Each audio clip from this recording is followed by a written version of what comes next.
que es la sulfatación. Acá habíamos dicho que las bacterias eran aeróbicas estrictas, ¿sí? Acá las bacterias de la sulfatación son aeróbicas facultativas. Pueden actuar en presencia de oxígeno o pueden actuar en ausencia de oxígeno. ¿Está? Bien, en condición aeróbicas, el aceptor va a ser oxígeno, que es lo que debería estar acá, y en condición anaeróbica el aceptor va a ser nitrato. ¿Está claro eso, chicos? ¿Qué es la sulfatación? La sulfatación entonces es la oxidación de sulfuro de hidrógeno a sulfato. ¿Estamos? En condición aeróbica, ese sulfuro de hidrógeno actúa como dador de electrones, le va a dar electrones a un aceptor de electrones que es el oxígeno, generando sulfato más agua. ¿Está? O sea que en condición aeróbica, las bacterias lo que van a hacer es, el sulfuro de hidrógeno va a dar electrones al oxígeno, que es el aceptor de electrones. Ese sulfuro de hidrógeno se oxida a sulfato y el oxígeno se reduce a formar agua. En condición anaeróbica, el sulfuro de hidrógeno actúa como dador de electrones y el nitrato actúa como aceptor de electrones. Este sulfuro de hidrógeno da electrones y se transforma en sulfato, y el nitrato acepta electrones y se transforma en nitrógeno atmosférico. ¿Estamos? ¿Lo vieron del apunte, chicos? ¿Lo pudieron seguir? O sea que la sulfatación, a diferencia de la nitrificación, va a ocurrir en presencia y en ausencia de oxígeno. En presencia de oxígeno, el oxígeno actúa como aceptor de electrones, donde el sulfato se va a oxidar, el sulfuro de hidrógeno, perdón, se va a oxidar generando sulfato más agua. En ausencia de oxígeno, el nitrato actúa como aceptor de electrones, en donde el sulfuro de hidrógeno se va a oxidar al sulfato y el nitrato se va a reducir formando nitrógeno atmosférico. En ambos casos genero un ácido inorgánico que es el sulfato, donde además de brindar nutrientes a la planta, me acidifica el suelo, favoreciendo la solubilidad de otros nutrientes como son los fosfatos. Por eso yo les dije que habían dos de estos metabolismos que generaban ácidos inorgánicos que cumplían la misma función que el ácido orgánico en la oxidación incompleta de los quimio-órganos heterótrofos. ¿Dudas con esto?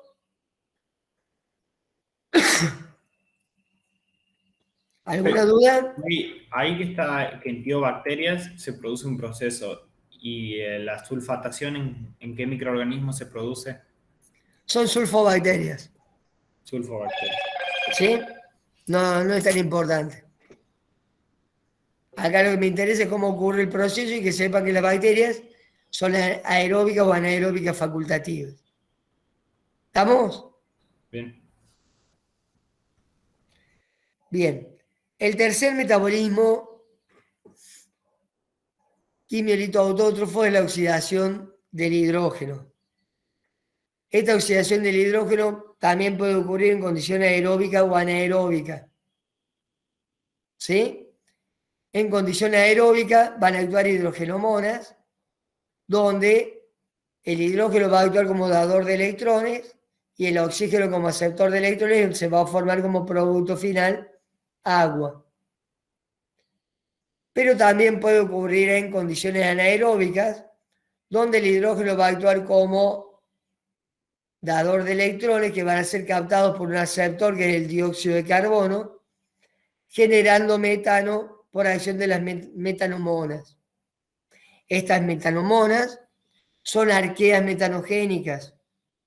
Ustedes ya las vieron con Carolina en la clase anterior, que vieron que las arqueas pertenecían a un filo diferente de las bacterias, porque tenían como característica fundamental que la pared celular estaba formada por pseudomureína, no tenía mureína. Y además vimos que tenían características diferenciales a nivel de membrana, que en lugar de una bicapa tenían una monocapa, y en lugar de tener glicerol esterificado por ácidos grasos como las bacterias, tenían glicerol eterificado por unidades de isoprenos, formando los lípidos de membrana.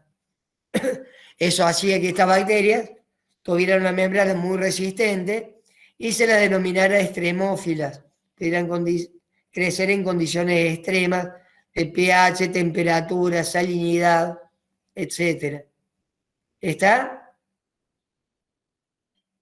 ¿Está claro entonces la oxidación del hidrógeno?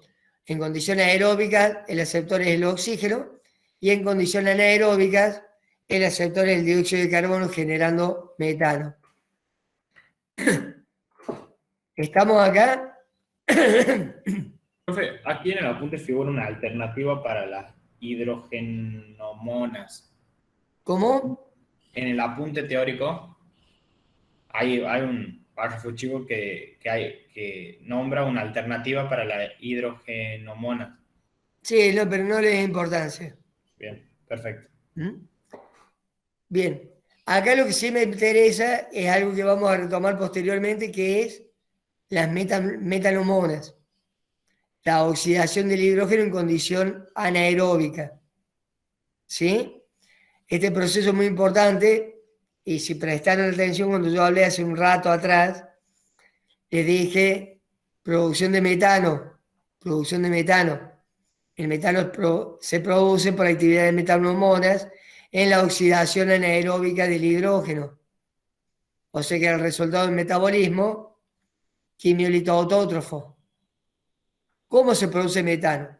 El metano se produce en un biodigestor. Me voy a tomar 5 minutitos, les voy a contar.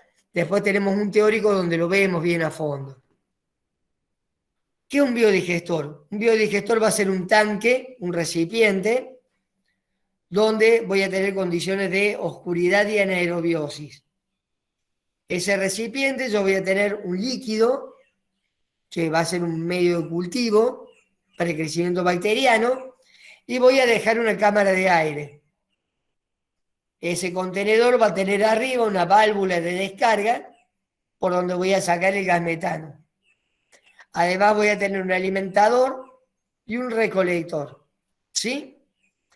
Por ese alimentador yo voy a descargar residuos orgánicos.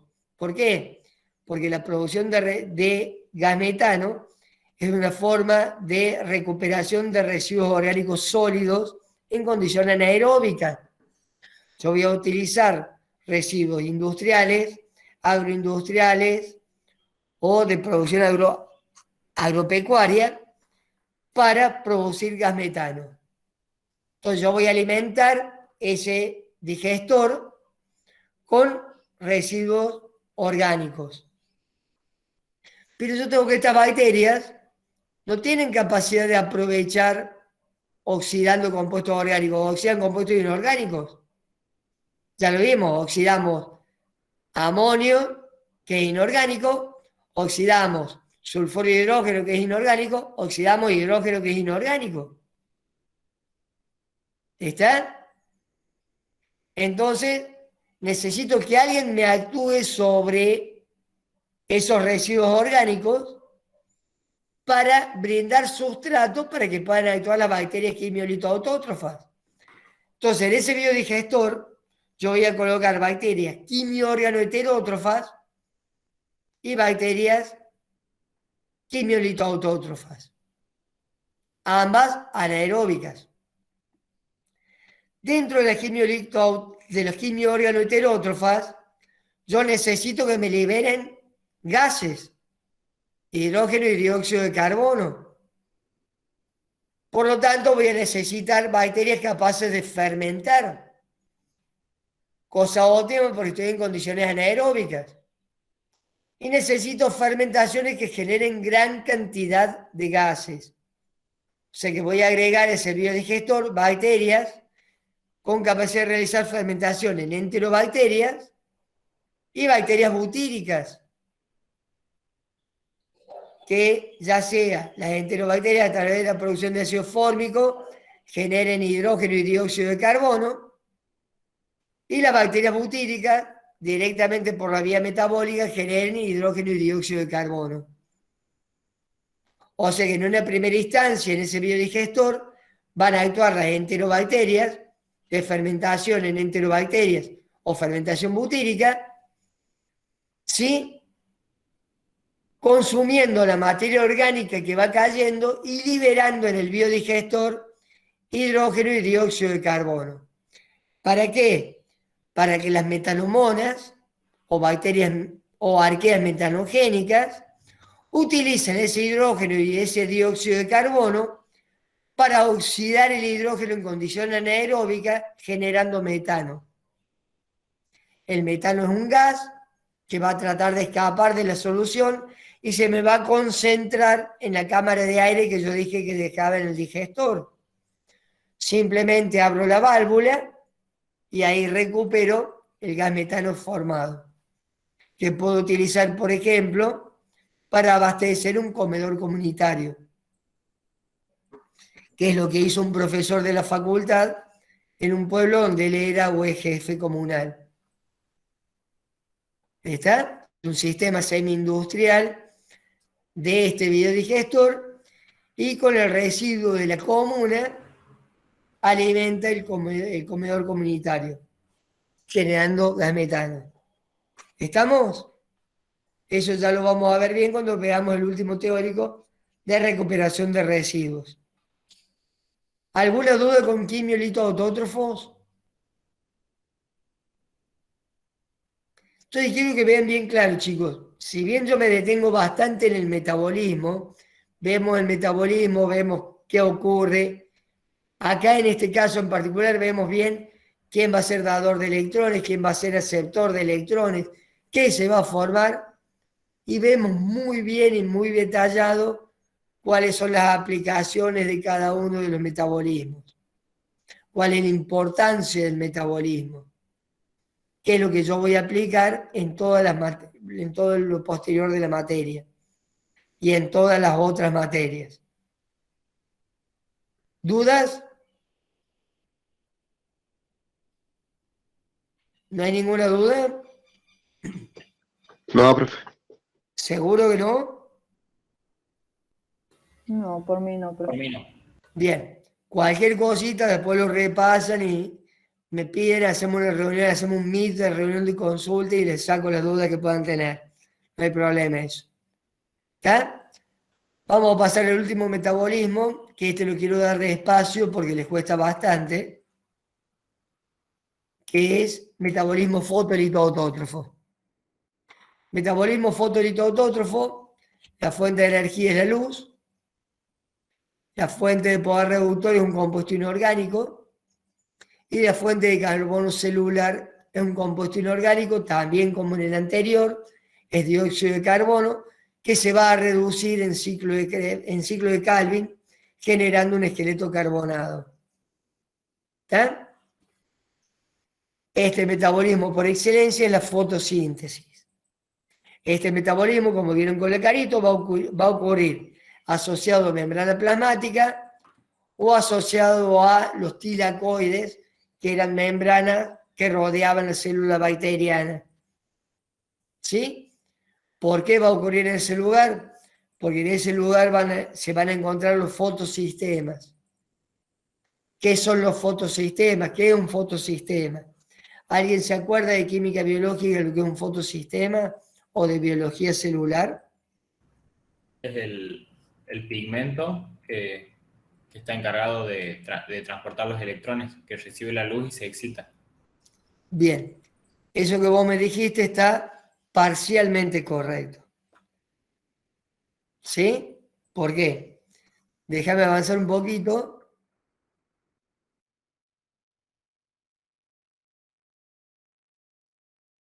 Esto es un fotosistema, chicos, ¿sí? Si yo represento una estructura de este tipo en una membrana plasmática o una membrana biológica, ¿qué es lo primero que me viene a la cabeza que es esa estructura? Una proteína. Bien. Ahora unime lo que dijiste vos, Santiago, con lo que dijo Mateo, y eso es un fotosistema. ¿Está? El fotosistema no es ni la proteína ni el pigmento. Es un complejo formado por proteínas y pigmentos. Las proteínas van a dar la estructura y los pigmentos van a hacer lo que dijo Mateo, que es captar el estímulo lumínico.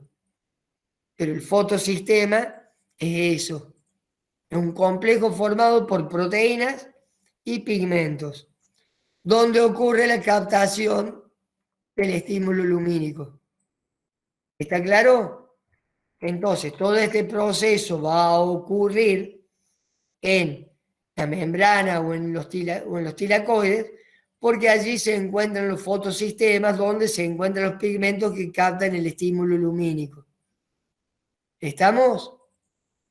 Ustedes ya vieron en química biológica que la fotosíntesis era un proceso que constaba de dos etapas, la etapa fotoquímica y la etapa bioquímica.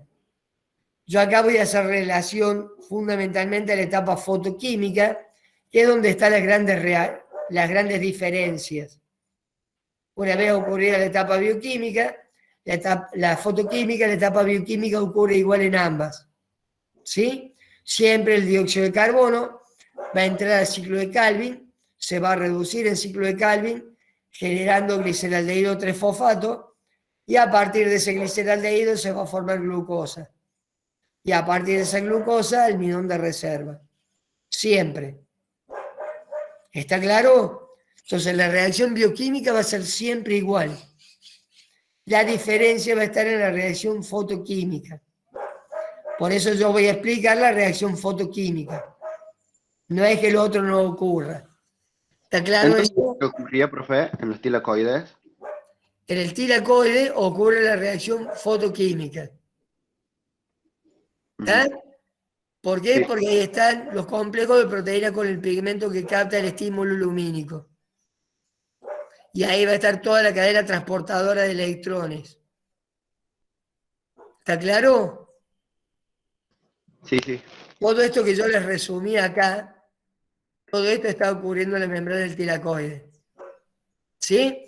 Acá está el fotosistema y estos son toda la cadena de transporte de electrones que también está en la membrana de los tilacoides o en la membrana plasmática si estamos hablando de membrana. ¿Estamos? Bien. ¿Está claro entonces ese principio básico?